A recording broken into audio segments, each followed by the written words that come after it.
Sécheresse, inondations, ouragans. Des régions entières sont ravagées par les catastrophes naturelles. À l'horizon 2050, de nombreux humains n'auront d'autre choix que de quitter leur pays pour espérer survivre. Pas à cause des crises et des guerres, mais à cause du climat. Combien seront-ils?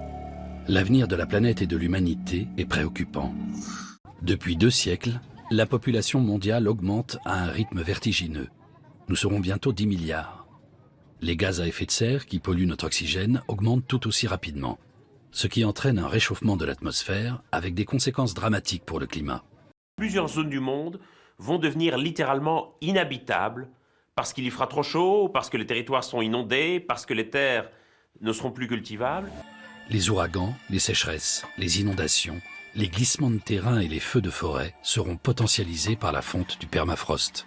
Toute la planète est concernée.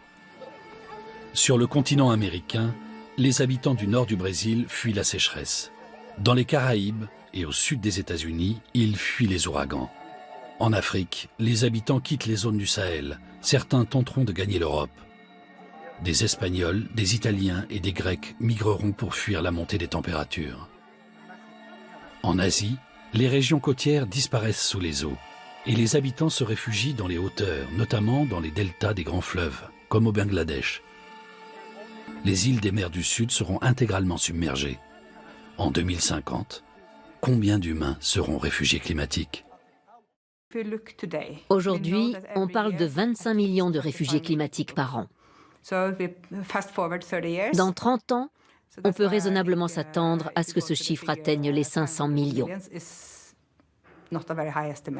Si je dois donner une sorte d'estimation, à mon avis, on sera sur facilement 1/5 ou 1/4 de la population qui sera migrante. Donc ça nous donnerait quelque chose autour de 2 à 3 milliards de personnes, je dirais.